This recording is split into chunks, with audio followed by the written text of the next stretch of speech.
Hello, Paul Pluta channel. Remember, like, subscribe, and tell your friends about my channel. Man cannot live on Google Ads alone. I depend on these paid reviews to keep me in the chair. Keep me in the chair, big boy. Keep me in the chair. And if there wasn't any people who sponsored my videos, guess what? Guess what would happen? I can tell you now, I won't be here for long. That's right. The chair will be empty. The chair would be empty. So guys, sponsor me, get videos made. Patreon members get access to secret videos about all sorts of secret shit. So remember that.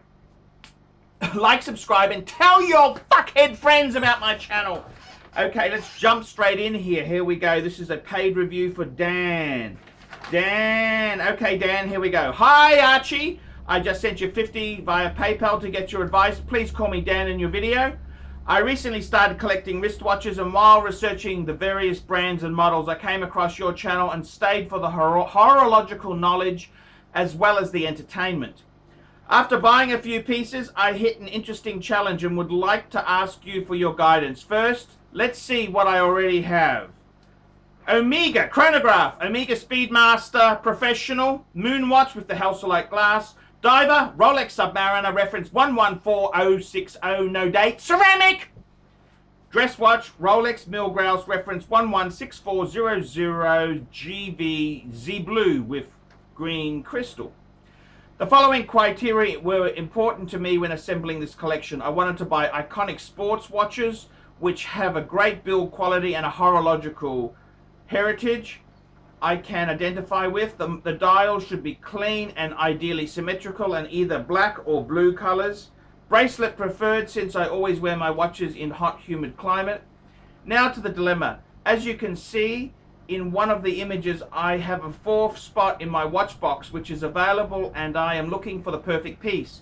I am looking for a GMT watch to complement my collection, so I got the most basic areas complications covered. But if you follow my initial thoughts, you'd probably arrive at the same conclusion I did. Get the Rolex GMT Master 2 BLNR Batman with the blue bezel and the black hands and blue bezel, black and blue bezel. I love the Rolex build quality, and the Batman would bring another axis of symmetry to my collection. 2 all black watches and 2 watches with blue accents. But another Rolex would make the Omega look out of place, and the dial of the GMT does look very much like the dial of the Submariner I already own. Yes, I could switch out the Speedmaster for a Daytona and turn my collection into a pure breed Rolex collection, but I don't really get the hype for the Daytona. They seem to be not as reliable as other models and too expensive because Rolex keeps the supply artificially low. Since symmetry is a big thing for me, you can imagine that I am also not a great fan of the Cyclops on the GMT Master 2. With that being said, I initially don't want to buy a Submariner because it's a cliche watch, until I realized that all other brands models were only trying hard to be a Submariner, and only a few had an identity that was not influenced by the Submariner. So guess what I ended up with? A Submariner. Another candidate I had in mind was the Grand Seiko high beak GMT with white dial and blue GMT hand. Going for a high-end Seiko would definitely be different than adding a third Rolex, and the white dial would pop in combination with all the other colors in my collection. One drawback is that the Grand Seiko would also look similar to the Milgauss I already own, and I never owned a Grand Seiko, so I don't have a feel for its build quality and finish.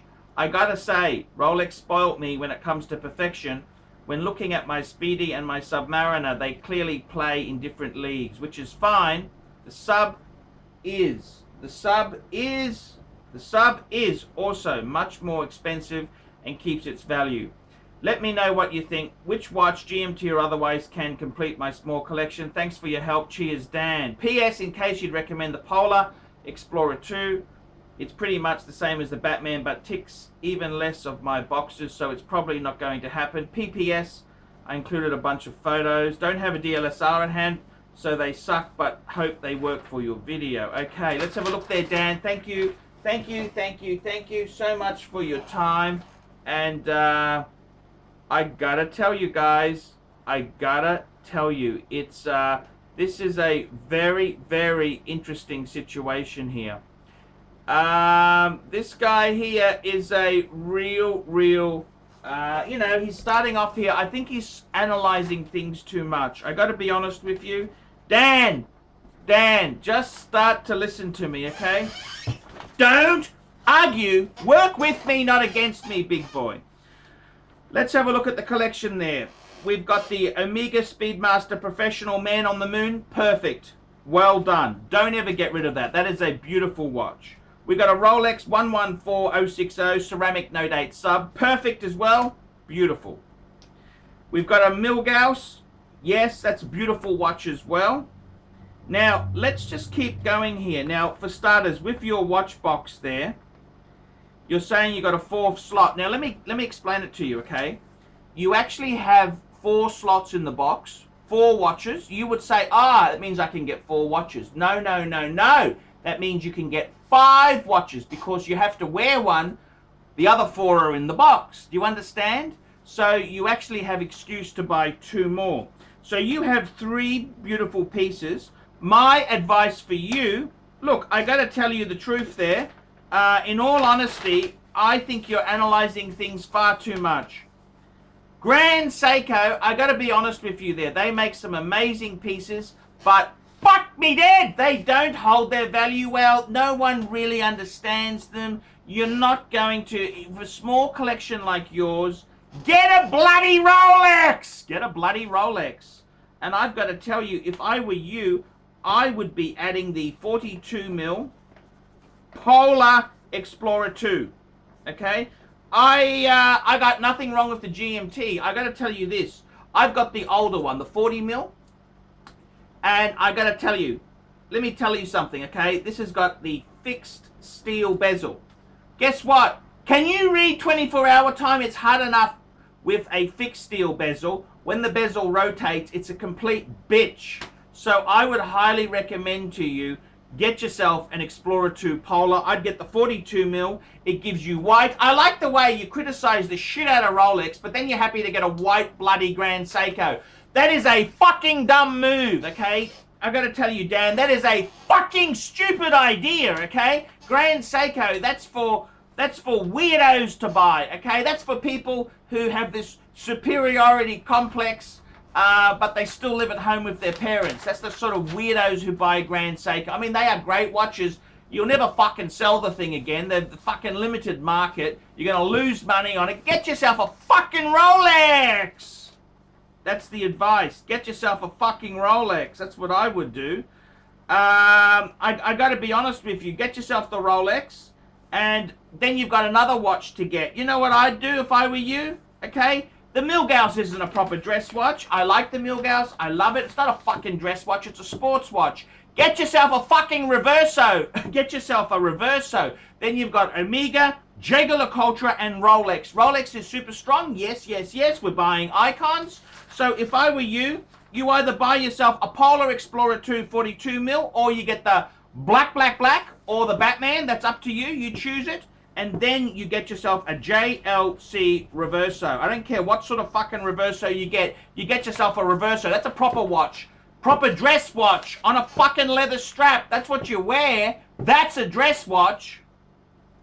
So don't give me this Seiko bullshit. Seiko is, look, they're great watches. I would love to add a Seiko, but you add a Seiko after you got about half a dozen watches. You don't add it when it's your core. The core has to be solid. These other bits that sit on the side there,